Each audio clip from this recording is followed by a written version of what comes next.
February was packed full of amazing games, and now here comes March to overwhelm you with even more. From the AAA to the free-to-play and the hidden gems along the way, I'm here to hit you with the best of the month, followed by some terrible dad jokes. I'm Adam. Hello there. Let's do this.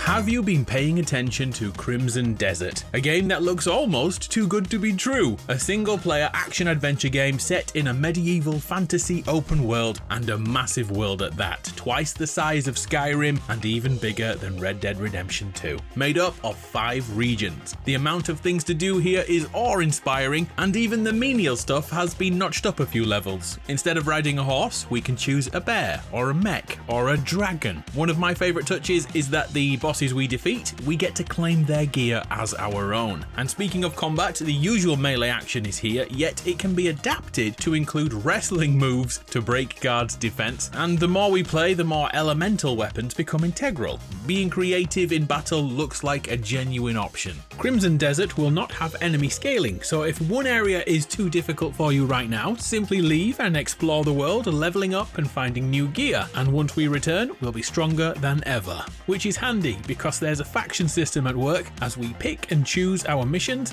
aligning with or going against other factions and former allies. Crimson Desert looks really special and arrives on PS5, Xbox Series and PC on March 19th.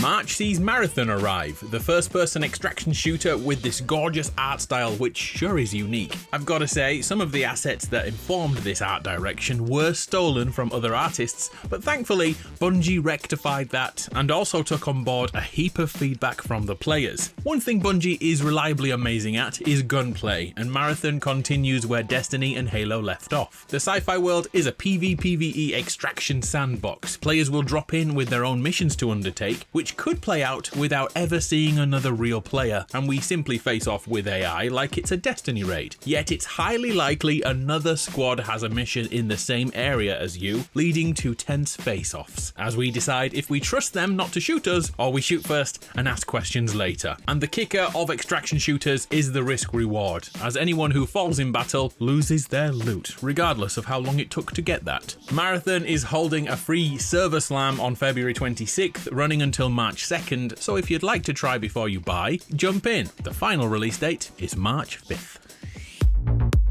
Ghost of Yotei enjoyers, you're getting the promised multiplayer DLC this month. The new Legends mode is an online co-op experience as we team up with friends to challenge the Yotei 6 again, yet this time they are monstrous supernatural versions. The exceptional combat loop will be tested to breaking point in 3 game modes. On day 1, there'll be a 2-player story mode taking us through 12 missions culminating in boss fights. There'll also be a 4-person mode which is pure survival. We take on wave after wave of enemies to see how far we can get before we're overwhelmed. And a month later, a new raid mode will be unveiled. I wonder what that could be. Ghost of Yotei Legends is free to owners of the full game, which suggests they may make this a standalone product for new players, coming on March 10th.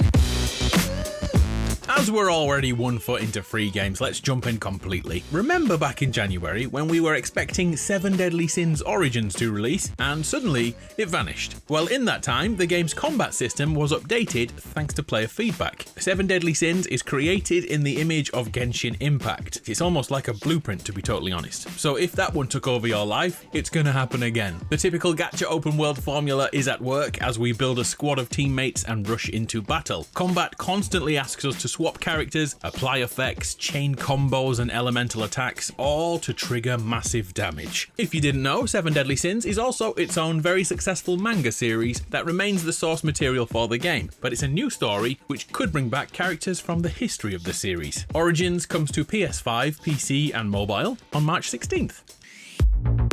Hitman World of Assassination has a new celebrity target to take out. After offing Eminem, Sean Bean and Conor McGregor, it's now time for Milla Jovovich to be added to that list. Like usual, the target will be free to play for the first few weeks before being put behind a paywall, so whether you own the full game or not, this content does become paid content if you wait too long. This contract will be a patient zero mission, meaning there's an infection in the air, and as the target walks around the map, more people are infected by it. Even even you if you get too close. So plan accordingly. I can't speak higher of Hitman World of Assassination. There isn't many genuinely unique games around these days, but this one definitely is. On all platforms, from the old Switch and PS4 to the current gen systems. It's all yours from February 25th.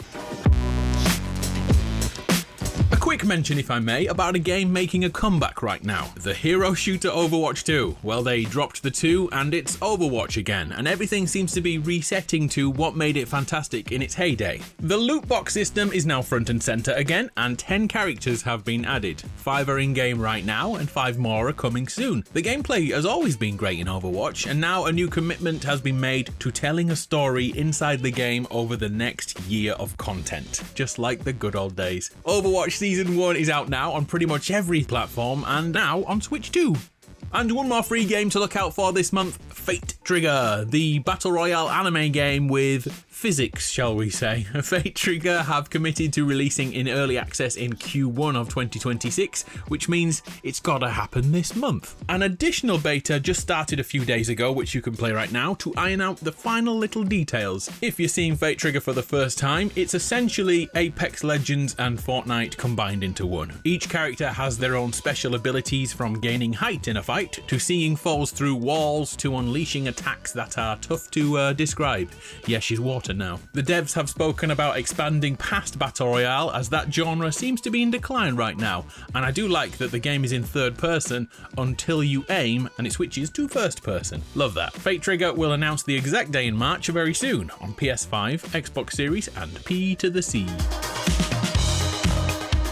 Back to premium games now, and John Carpenter's Toxic Commando, a co-op zombie shooter made for 4 players. They even state it's not a good idea to play alone in the trailers. We mix and match between 4 character classes, with the usual medic class keeping everyone alive, defenders who can bunker down and absorb more damage, the operator class can call in tech like a drone, and strike class is all about tearing through walkers as quickly as possible. The sheer amount of zombies on screen at once is hundreds and hundreds deep, thanks to something they're calling swarm technology. So we'll need to keep moving and take advantage of the 16 weapon types on offer, from the lowly baseball bat to the hyper-destructive grenade launchers. And the game zones are pretty massive, so big that there's vehicles to use, like the ambulance, which will actively heal your entire crew. And of course there are rides with battering rams to drive straight into hordes. Toxic Commando comes to the PS5, the Xbox and PC on March 12th, and I'm still looking for a game to replace Left 4 Dead.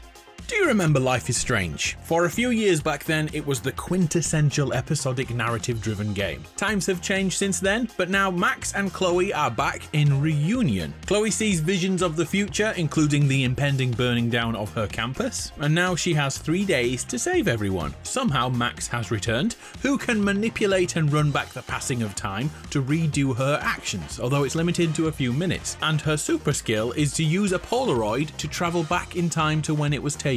The problem is, each ability always has consequences. Life is Strange Reunion arrives on March 26th on PS5, PC and Xbox.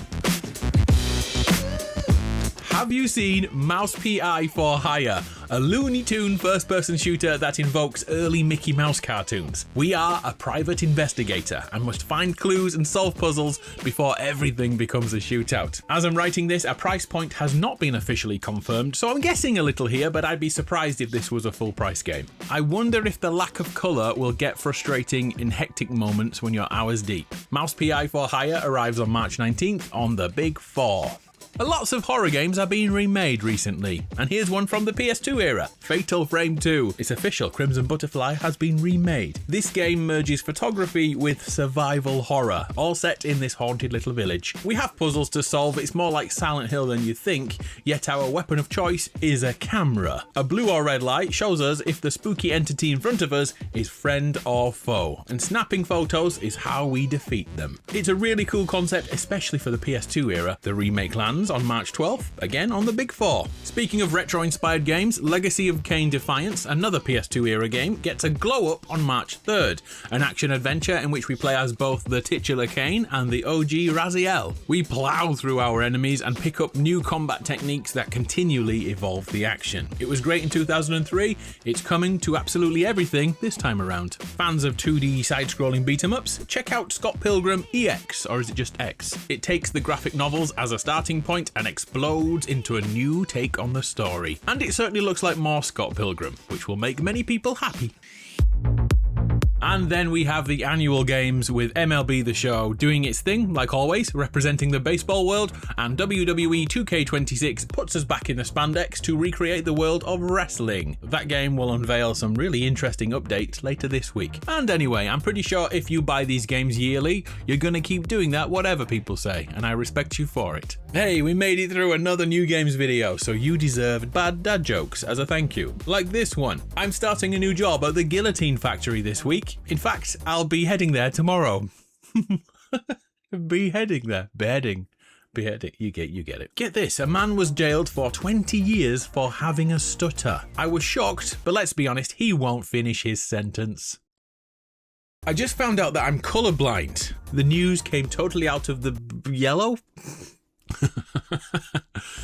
My doctor put me on an almond diet. I said, no way, that's just nuts. Is it too bad? Nah, it's good. I found 5 ants living in my basement, and today another 5 ants just moved in. So I guess I've got tenants now. I don't know the best way to say that punchline. I'm Adam, you're awesome. It's been a pleasure. I'll see you next time.